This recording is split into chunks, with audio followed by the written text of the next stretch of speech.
হাম্বাই ত্রিপুরানি যত প্রসারকন তাই ত্রিপুরাবাসী রকম শুভ সকাল সকল রাজ্যবাসী এবং সকল ভারতবাসীদের।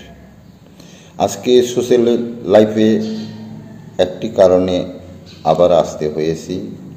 বিষয়টা পুরানো বিষয়, তথাপিও আমি সোশ্যাল মিডিয়াতে বারবার আসতে বাধ্য হয়েছি। গতকাল আরও একটা নিউজ ক্লিপ দেখলাম, যে বিষয়টা সম্পূর্ণভাবে ত্রিপুরার এবং ভারতের ভবিষ্যৎ বিপজ্জনকের পক্ষে যেই কমেন্টসগুলো দেখেছি, সেই বিষয় নিয়ে একটু আলোচনা করার চেষ্টা করছি। আমি আশা করি সকলেই ভালো আছেন। তাই আমি রিকোয়েস্ট করব যে আমি যা বলতে চেয়েছি, যা বলতে যাচ্ছি, একটু ধৈর্য সহকারে শুনবেন, দেখবেন।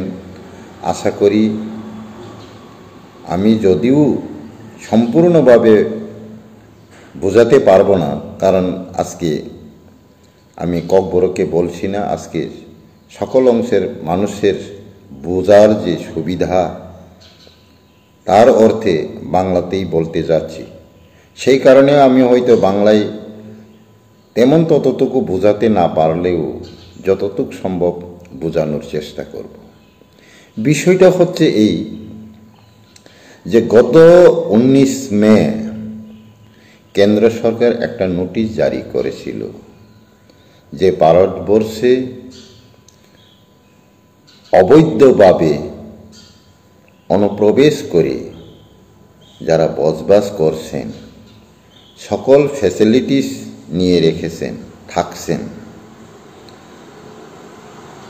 এই অবৈধ অনুপ্রবেশকারীদের চিহ্নিত করে ফেরত পাঠানো বা পুশব্যাকের জন্য যে নোটিফিকেশন জারি করা হয়েছিল, সেই বিষয়ে এখানে আরেকটা বিষয়ও বলা বাহুল্য, যে সিএএ ম্যাটারটা কেন্দ্র সরকার সিএএ মানে সিটিজেনশিপ অ্যামেন্ডমেন্ট অ্যাক্ট,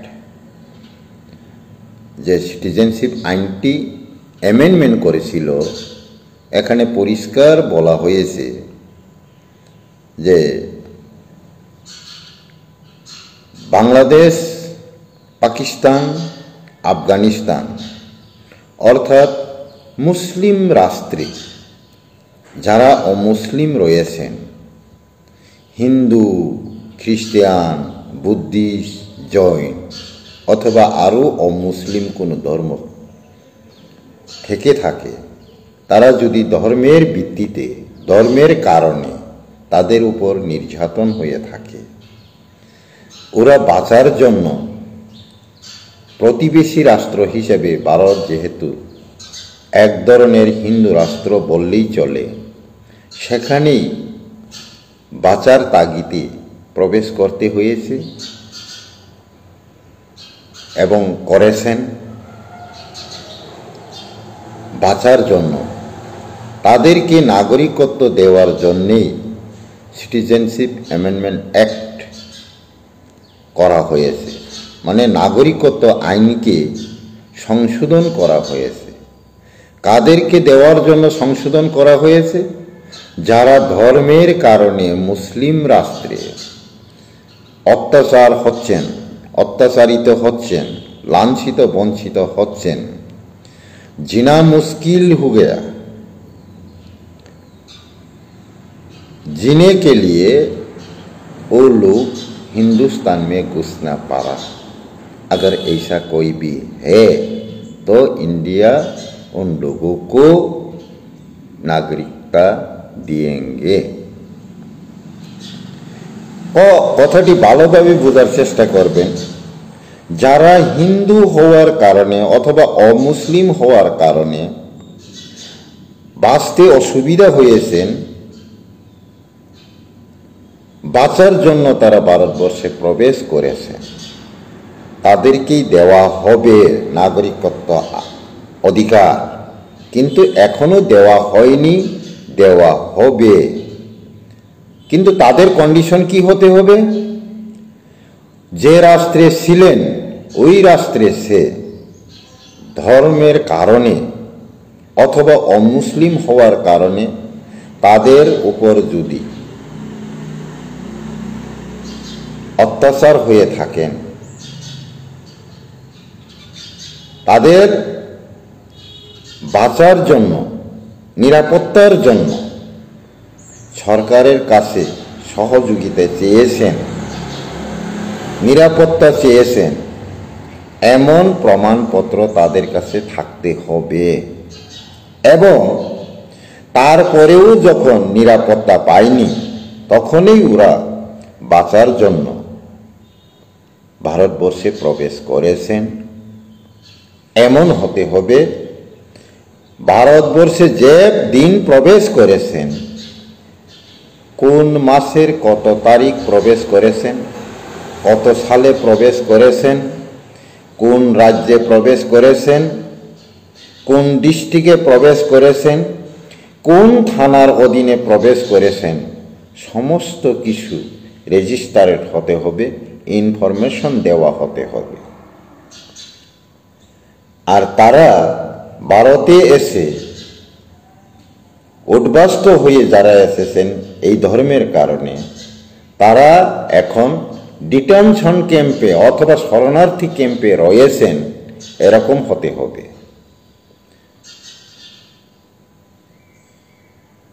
এবং রিলিফ ফান্ডের রেশন খাচ্ছেন, কোন রাজ্যের কোন ডিস্ট্রিক্টে কত নাম্বার ডিটেনশন ক্যাম্পে বসবাস করছেন, তার ফ্যামিলি রেজিস্টার নাম্বার কত, সেটাও রেকর্ড থাকতে হবে।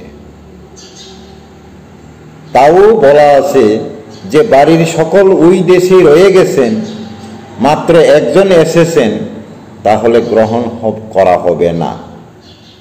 আইনগতভাবে তাদেরকে গ্রহণ করা যাবে না, তাদেরকে নাগরিকত্ব দেওয়া যাবে না। কারণ ধর্মের কারণেই যদি অত্যাচারিত হয়ে থাকেন, নিরাপত্তাহীন হয়ে থাকেন, তাহলে তো বাড়ির বাকি সদস্যরাও তো হওয়ার কথা ছিল, তাই না? কাজেই বাড়ির সকল মেম্বার, সকল সদস্যই বাঁচার তাগিদে এই রাষ্ট্রে প্রবেশ করতে হয়েছে বা অনুপ্রবেশ হতে হয়েছে, এরকম ঘটনা হতে হবে। তাহলে যে সিএএ বিষয়টা হচ্ছে, এখন তাদেরকে আবেদন করার জন্য রাষ্ট্র নির্দেশ দেওয়া হয়েছে, তারা নির্দেশ অনুসারে আবেদন করবে, তার সাথে প্রমাণপত্র যুক্ত করে দিতে হবে। এবং তাদের অবস্থা এখনো ডিটেনশন ক্যাম্পে রয়েছেন, রিলিফ ফান্ডের রেশন খাচ্ছেন, এমন হতে হবে তারা এখনো ভোটাধিকার পায়নি, নাগরিকত্ব অধিকার পায়নি, আধার কার্ড পায়নি, জমি জমা কেনা হয়নি, বসতি বাসস্থান নেই, এরকম হতে হবে। তাদেরকে দেওয়া হবে বলা হয়েছে, এখনো দেওয়া হয়নি। দেওয়ার জন্য আবেদন করার নোটিশ দেওয়া হয়েছে। তাহলে আমি আশা করি এই বিষয়ে পরিষ্কার, ওরা এখনো পায়নি। তারা হবে ধর্মের শিকার হয়ে অনুপ্রবেশকারী, তারাই একমাত্র সিটিজেনশিপ অ্যামেন্ডমেন্ট অ্যাক্টের এখতিয়ারে পড়বে। কিন্তু এখানে সকল রাজনৈতিক দলের কতিপয় নেতার মুখে আমি শুনেছি, গতকাল হয়তো পরশুদিন এই প্রোগ্রামটা হয়েছে মনে হয়, নরেশবাবু অর্থাৎ কমরেড নরেশ জমাতিয়ার মুখে শুনেছি ত্রিপুরাতে নাকি এসআইআর প্রয়োজন নেই, কেন্দ্র সরকার 2024 31 ডিসেম্বর পর্যন্ত সিএর এখতিয়ারে মান্যতা দেওয়া হয়েছে, তাহলে এখানে সিএ কিসের দরকার? এই সমস্ত। আরও একজন কমরেড বলেছেন যে 71 সালের পরে যারা এসেছেন, অর্থাৎ 71 সালের 25 মার্চের পরে যারা এসেছেন তাদেরকে চিহ্নিত করে পুশব্যাক করা হোক, তার আগে যারা এসেছেন তাদেরকে নাগরিকত্ব দেওয়া হোক। তো আমার প্রশ্ন, এখানে ধর্মের কারণে কতজন এসেছেন, কোন ডিটেনশন ক্যাম্পে রয়েছেন, এমন তো আমার চোখে পড়েনি, হয়তো থেকেও থাকতে পারে। কিন্তু আমার প্রশ্ন হচ্ছে, এরা তো এখনো নাগরিকত্ব পায়নি, তারা থাকছেন শরণার্থী ক্যাম্পে, তাদেরকে দেওয়া হবে। আইন অ্যামেন্ডমেন্ট করা হয়েছে, এখন আবেদন শুরু হয়ে গেছে। আবেদন যারা করবেন তাদেরকেই গভর্নমেন্ট মান্যতা দেবেন, অর্থাৎ কেন্দ্র সরকার তাদেরকেই মান্যতা দেবেন যদি সত্যিকারের সে ধর্মের অত্যাচারের শিকারে অনুপ্রবেশ হয়ে থাকেন। তাহলে তারা হবেন সিএ এর এখতিয়ারের অনুপ্রবেশকারী। কিন্তু বাকিরা যারা কখন এসেছেন কোনো প্রমাণ নেই, কিন্তু এসে গেছেন, কিছুদিন ভাড়াটিয়ে থেকেছেন, তারপরে জমি জমা কিনেছেন, নাগরিকত্ব নিয়েছেন, ভোটার কার্ড পেয়েছেন, আধার কার্ড পেয়েছেন, এখানে নাগরিক হিসেবে নিজেকে পরিচয় দিচ্ছেন, রাজনীতি করছেন, সমস্ত সরকারি ফ্যাসিলিটিস বুক করছেন, রাজনীতি করছেন, রাজ্যের অধিকার বুক করছেন, প্রশাসনিক অধিকার ভোগ করছেন। অবৈধ হয়েও যারা প্রশাসনের চেয়ারে বসে আছেন, ওরা কি সিএর এখতিয়ারে? বলা আছে সিএর এখতিয়ারে যারা আছেন ধর্মের কারণে নির্যাতিত হয়ে এই রাজ্যে যারা এসেছেন তাদেরকে দেওয়া হবে নাগরিকত্ব, কিন্তু এখনো দেওয়া হয়নি, দেওয়া হবে বলা হয়েছে। তাও তাদের আবেদনের উপরে ভিত্তি করে উপযুক্ত যদি তথ্য প্রমাণ দিতে পারে তাহলেই তারা সরকারিভাবে গ্রহণযোগ্য হলে পরেই তারা নাগরিকত্ব পাবে। এখনো দেওয়াও হয়নি, ওরাও পায়নি। তাহলে যারা এসে সমস্ত কিছু কাগজপত্র নথিপত্র পেয়ে সমস্ত সুযোগ সুবিধা ভোগ করছেন, ওরা কি সিএ অধীনের নাগরিক, অবৈধ অনুপ্রবেশকারী না বৈধ অনুপ্রবেশকারী? তাহলে বুঝতেই পারছেন সিএর এখতিয়ারে যারা এসেছেন এই বিষয়টা এবং বেআইনি অনুপ্রবেশকারীর বিষয়টা হচ্ছে আলাদা। বেআইনি অনুপ্রবেশকারী কাকে বোঝানো হয়েছে? যারা ওই পার থেকে এসেছেন, এখানে পার্টিকুলার কোনো জাতিকে বলা হয়নি, কিন্তু এখানে বলছে, অনেক লোকেরা কমেন্টস করছে যে বাঙালি হলেই বাংলাদেশে। সরকারি নোটিশেতে এমন কোনো কথা নেই। বলা আছে পাকিস্তানি, আফগানিস্তানি, বাংলাদেশি, মায়ানমার থেকে যারা অবৈধভাবে এসে বসবাস করছেন, নাগরিকত্ব নিয়ে বসে আছেন, ভোটাধিকার আর্ডার সমস্ত সরকারি ফ্যাসিলিটিস নিয়ে বসে আছেন, জায়গা জমি কিনে বসবাস করছেন অবৈধভাবে, তাদেরকে বলা হয় বেআইনি অনুপ্রবেশকারী। তাদেরকে চিহ্নিত করে পুশব্যাক করার নির্দেশ দেওয়া হয়েছে 19 মে 2025। তাহলে আপনারা বলুন, সিএএ এবং অবৈধ অনুপ্রবেশকারীর ব্যাখ্যা কি এক? যারা এখানে আগে থেকেই এসে সমস্ত সুযোগ সুবিধা, নাগরিকত্ব প্রমাণ সহ, ভোটাধিকার সহ, সরকারি সমস্ত ফ্যাসিলিটিস, রেশন কার্ড আর্ডার সহ বুক করছেন, জমি জমা কিনে দখল করে বসে আছেন, ওরা কি ধর্মের শিকারে আগত, উদ্বাস্ত বা শরণার্থী? কাজে ধর্মের কারণে অত্যাচারিত হয়ে যারা শরণার্থী হয়ে এসেছেন, ওরা থাকবেন শরণার্থী ক্যাম্পে। ওরা থাকছেন শরণার্থী ক্যাম্পে, এখনো বর্তমানেও তাদেরকে নাগরিকত্ব পরে দেওয়া হবে। তাদের আবেদনপত্র পাওয়ার পর, বিবেচনা করার পর কেন্দ্র সরকার দেওয়া হবে, এখনো দেওয়া হয়নি। কিন্তু একটা দল আছে, সে কখন এসেছে কোনো ইনফরমেশন নেই, কত তারিখ এসেছে কোনো ইনফরমেশন নেই, কোন মাসে এসেছেন, কোন সালে এসেছেন কোনো ইনফরমেশন নেই, কোন রাজ্যে এসেছেন, কোন থানার অধীনে এসেছেন কোনো ইনফরমেশন নেই। চুপি চুপি এসেছেন, ভাড়া দিয়ে কিছুদিন থেকে সমস্ত কাগজপত্র করে জমি জমা করে বসতি স্থাপন করে সকল ফ্যাসিলিটিস নিয়ে রেখেছেন, অথচ আইনের এখতিয়ারের বাইরে ওরাই অবৈধ। ওদেরকে চিহ্নিত করে পুশব্যাক করার নির্দেশ দেওয়া হয়েছে। এখানে বলা হয়েছে যে সেই অবৈধভাবে যারা বসবাস করছেন তাদেরকে চিহ্নিত করে ডিটেনশন ক্যাম্প করে তাদেরকে রাখা এবং তাদেরকে যে রাষ্ট্র থেকে এসেছে ওই রাষ্ট্রে পুশব্যাক করার জন্য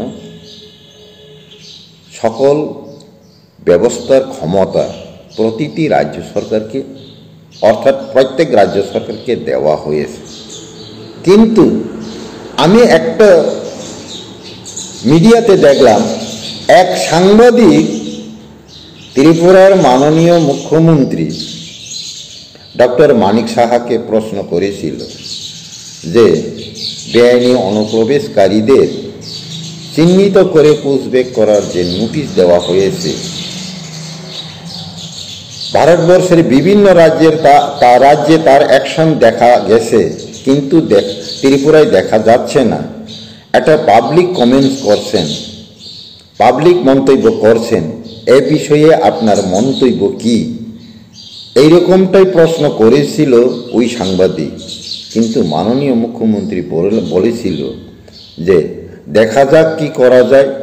কেন্দ্র সরকার বলেছে 2014 31 ডিসেম্বর পর্যন্ত যারা ধর্মের শিকার হয়ে এসেছেন তাদেরকে মান্যতা দেওয়া হবে, তাদেরকে সিএ এর মাধ্যমে নাগরিকত্ব দেওয়া হবে।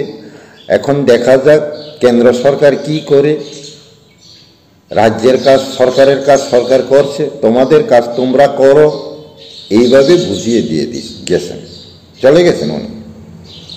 তো আমি জানতে চাই, প্রশ্নটা কি বেআইনি অনুপ্রবেশকারীদের বিষয় নিয়ে করা হচ্ছে, না ধর্মের শিকারে যারা এই রাজ্যে অনুপ্রবেশ হয়ে শরণার্থী হতে হয়েছে তাদের ব্যাপারে প্রশ্ন করা হয়েছে?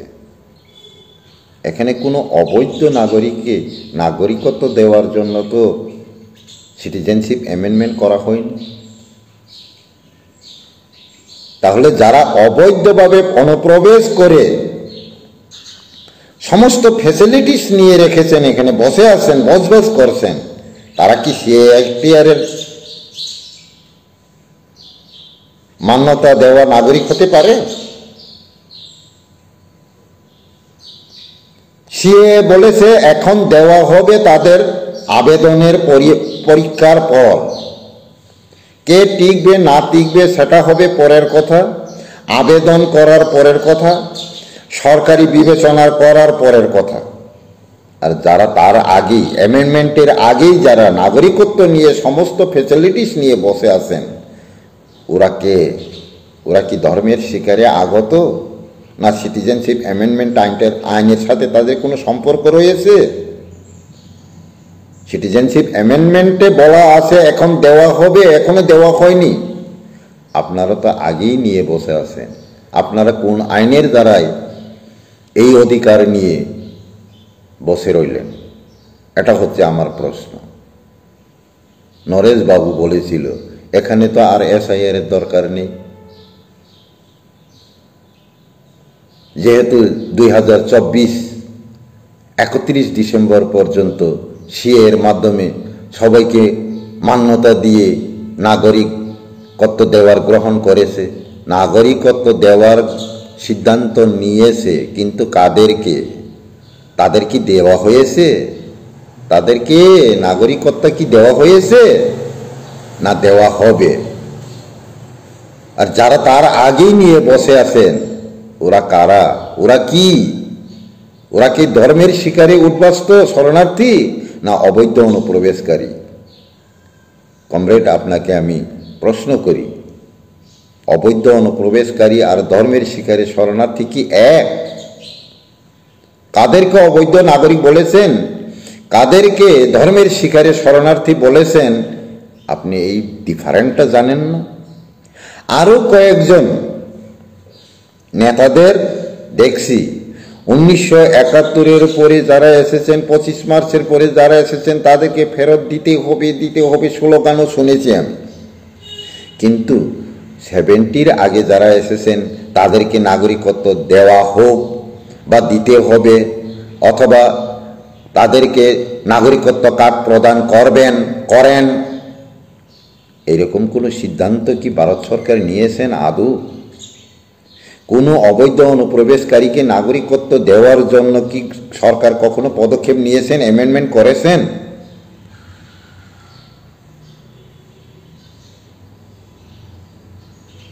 কেন এইসব মন্তব্য? সুপ্রিম কোর্ট বলেছে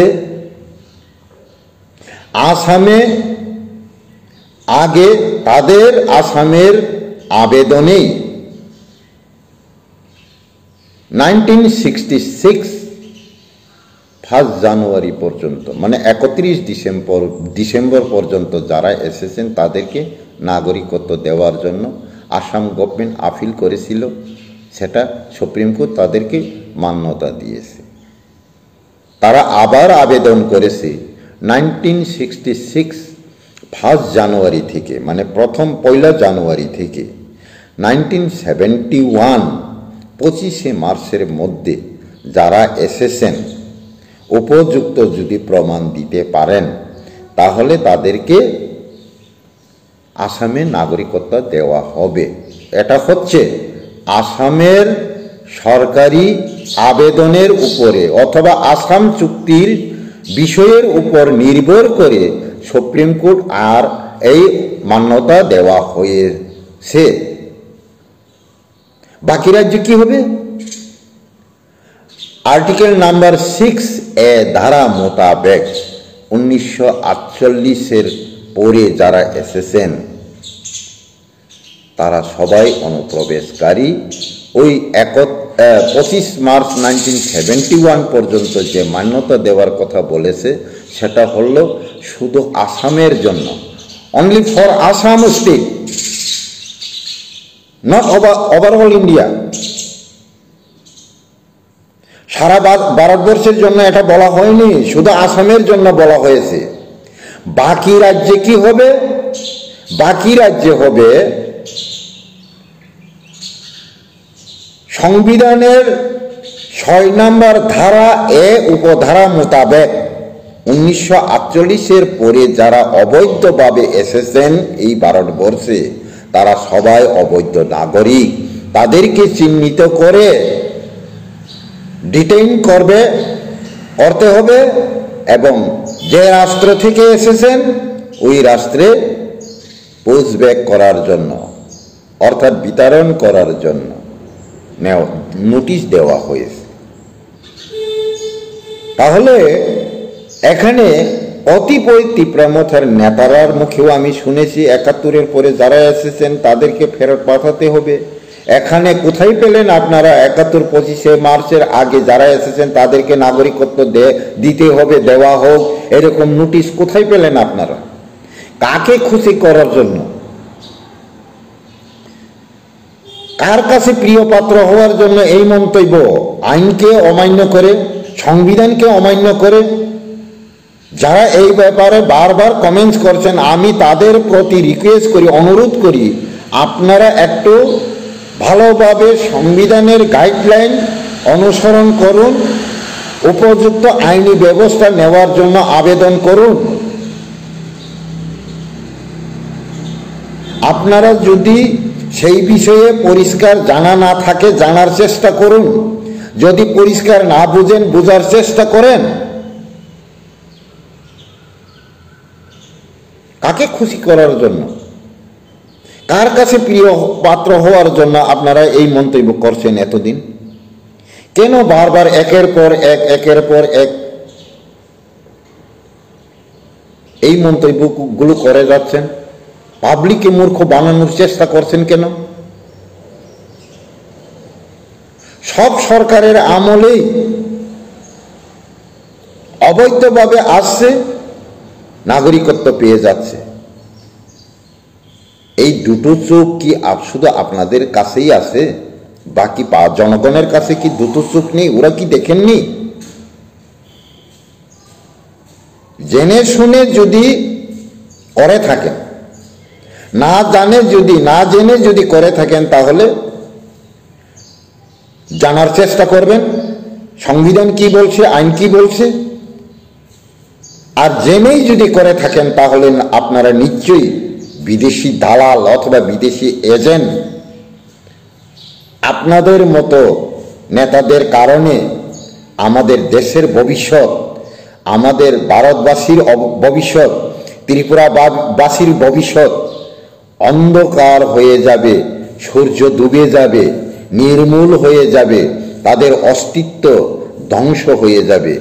আপনাদের আশায় বসে থাকা পাবলিকের অথবা জনগণের মোটেই ঠিক হবে না। বলতে বাধ্য, আপনারা দেশদ্রোহী কাজ করছেন, দেশদ্রোহী মন্তব্য করছেন, সমাজ বিরোধী মন্তব্য করছেন। আপনাদেরকে দেশের নেতা অথবা দেশের প্রতিনিধি অথবা দেশের রক্ষক বলা যায় না।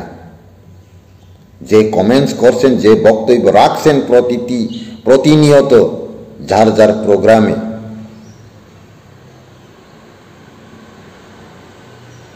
আরো একজন ভদ্রলোক, আমরা বাঙালির নেতা, মন্তব্য করেছিল কেন্দ্র সরকার নোটিশ দিয়েছে বহিরাগতদের চিহ্নিত করে বিতরণের জন্য। সে তার প্রতিবাদ না করে ডাইরেক্ট প্রতিবাদ করছে, ব্যাখ্যা দিচ্ছে ত্রিপুরার আসল ভূমিপুত্র হচ্ছে বাঙালিরা, এই বাঙালি হচ্ছে ত্রিপুরার আসল ভূমিপুত্র, এখানের উদ্বাস্ত হচ্ছে উপজাতিরা।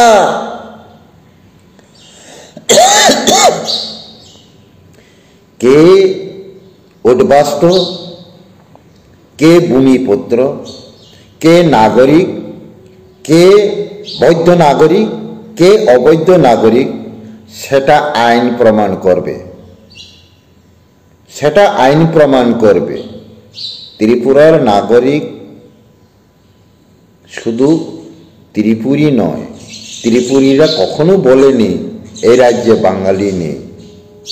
বলা হয়েছে বাংলাদেশ, মায়ানমার, পাকিস্তান, আফগানিস্তান থেকে আগতদের চিহ্নিত করে পুষব্যাক করার কথা এখানে বাঙালিদের বলেনি কেন্দ্র সরকার, ত্রিপুরাবাসীরাও বলেনি। ত্রিপুরাতে বাঙালি নেই এই কথা বলেনি, সকল বাঙালি বাংলাদেশি উদ্বাস্ত এই কথা কেউ বলেনি। এই রাজ্যে মুসলিমও আছে আগে থেকে, এই রাজ্যে বাঙালিও আছে, ত্রিপুরী জাতিরাও আছে, তার সাথে সাথে বিভিন্ন জাতিগোষ্ঠীরাও রয়েছে, যারা অবৈধভাবে 1948-এর পরে এসেছেন, তাদের কথা বলা হয়েছে। আপনি কেন উত্তেজিত হন? আপনি কেন সকল বাঙালিদের সাম্প্রদায়িক মনোভাব ব্রেনে ঢুকিয়ে, মাথায় ঢুকিয়ে একত্র করে ত্রিপুরী বিরোধী উস্কানি দিয়ে দেশের বিরুদ্ধে ভাষণ দিচ্ছেন? আপনি কার স্বার্থে কথাটি বলছেন? উদ্বাস্তুদের নাগরিকত্ব দেওয়ার জন্য? উদ্বাস্তু অবৈধ নাগরিকদের অবৈধ নাগরিক না বলানোর জন্য, ভূমিপুত্র বলানোর জন্য, না জোর করে এই দেশে সংবিধানকে মান্যতা না দিয়ে অমান্য করে জোর করে বসবাস করার জন্য?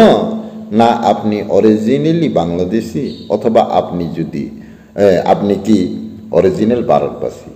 আপনি যদি অরিজিনাল ভারতবাসী হয়ে থাকে, সত্যিকারে প্রকৃত নাগরিক হয়ে থাকেন, তাহলে দেশটাকে বাঁচানোর জন্য, রাজ্যটাকে বাঁচানোর জন্য আপনার মন্তব্য হওয়ার কথা ছিল। কিন্তু অবৈধ নাগরিকের বিরুদ্ধে নোটিশ করার পরিপ্রেক্ষিতে আপনি যেহেতু জোর গলায় চিল্লাচ্ছেন এখানে কোনো বাংলাদেশি নেই, এই ত্রিপুরা হচ্ছে বাঙালি স্থান, তার মানে আপনি বলতে চান সকল বাংলাদেশ থেকে আগত বাঙালিরা ত্রিপুরার বৈধ নাগরিক, তাহলে বিদেশি মদতদাতা নাকি? বিদেশি মদতদাতা, তাহলে আপনি তো দেশদ্রোহী, আপনি রাষ্ট্রদ্রোহী। আর তা যদি না হয় আপনি বিদেশি দালাল। এ বিষয়ে আর কোনো বলার অপেক্ষা রাখে না। কাজেই এই যে কতিপয় বড় বড় কান্ডারিরা বিভিন্ন রাজনৈতিক দলের থেকে যে কমেন্টস করছেন, আমি আপনাদের কাছে অনুরোধ করি, কিছু কমরেডও আছেন, কিছু মিস্টাররাও আছেন, আর নতুন করে কিছু ওয়ারিয়র শব্দও উল্লেখ করা আছে, আধুনিক শব্দ, যারা নিজেদের বিভিন্ন দলের নেতা হিসেবে পরিচয় দিচ্ছেন। আমি আপনাদের অনুরোধ করি, ভালোভাবে বিষয়টা বোঝার চেষ্টা করেন। অবৈধ অনুপ্রবেশকারীকে এবং ধর্মের শিকারে যারা উদ্বাস্ত হয়ে শরণার্থী হয়ে বসবাস করছেন ভারতবর্ষে, ওরা কে? শরণার্থী আর অবৈধ অনুপ্রবেশকারী এক জিনিস নয়, এক ব্যাপার নয়, এটা সম্পূর্ণ ডিফারেন্ট ম্যাটার। এটা বোঝার চেষ্টা করুন।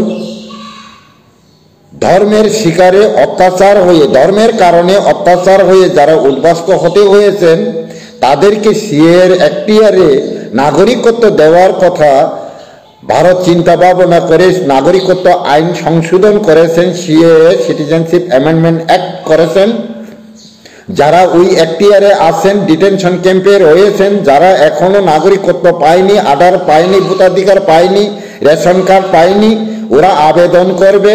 তারপরে ভারত সরকার তাদের সমস্ত প্রমাণপত্র নথিপত্র পাওয়ার পর বিচার বিবেচনা করে কাকে গ্রহণ করা যায়, কাকে রিজেক্ট করা যায়, এটা করে ওরা সিলেক্ট করবে কাকে সিএর এখতিয়ারে নাগরিকত্ব দেওয়া হবে। আর যারা এই আইনের সংশোধনের আগেই অথবা নির্দেশের আগেই যারা নাগরিকত্ব নিয়ে চুপি চুপি এসে নাগরিকত্ব নিয়ে সমস্ত ফ্যাসিলিটিস নিয়ে রেখেছেন, ওরা সম্পূর্ণ অবৈধ অনুপ্রবেশকারী। তাদেরকে চিহ্নিত করে যে রাজ্য থেকে এসেছেন তাদের স্বরাজ্যে পুশব্যাক করার জন্য যে নোটিশ দেওয়া হয়েছে, এই নোটিশ এবং এই সিএএ বিষয়টা এক না। কাজেই এই নোটিশকে অমান্য করা হলে ত্রিপুরার পাবলিক বসে থাকবে না। আমি সকল অংশের ত্রিপুরাবাসী, জেনুইন ত্রিপুরাবাসীদের অনুরোধ করছি, কি বাঙালি, কি মুসলিম, কি ত্রিপুরী, আমাদের ভবিষ্যৎ রক্ষার সুনিশ্চিত করতে, অস্তিত্বের সুনিশ্চিত করতে, আমাদের পরবর্তী প্রজন্মের কথা ভেবে, তাদের অস্তিত্বের কথা ভেবে, তাদের ভবিষ্যতের কথা ভেবে আপনারা সবাই একত্র হন। সমস্ত অংশের জাতিগোষ্ঠীর লোক, সমস্ত নাগরিক একত্র হয়ে এই আওয়াজ তুলুন। বহিরাগতদের থেকে, অবৈধ অনুপ্রবেশকারীদের হাত থেকে ভারতবর্ষকে রক্ষা করতে হবে, ত্রিপুরা রাজ্যকেও রক্ষা করতে হবে, প্রতিটি রাজ্যকে রক্ষা করতে হবে। তাহলেই আমাদের পরবর্তী জেনারেশনের অস্তিত্ব রক্ষা হবে, অস্তিত্বের গ্যারান্টি আসবে। এই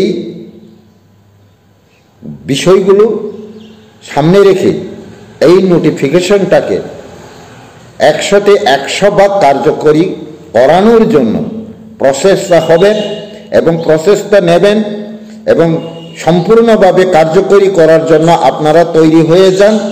এই আহ্বান রেখে আবুল তাবুল কমেন্ট না করে, ভুল ব্যাখ্যা না দিয়ে, বিদেশি দালাল না হয়ে, দেশদ্রোহী না হয়ে, বিদেশি মদতকারী না হয়ে দেশকে সুরক্ষার কাজে এগিয়ে আসবেন, এই আশা আকাঙ্ক্ষা রেখে সকলের প্রতি অশেষ ধন্যবাদ এবং প্রণাম জানিয়ে আমার কিছু কমেন্টস এখানে শেষ করছি। সকলকে নমস্কার, ভারত মাতা কি জয়।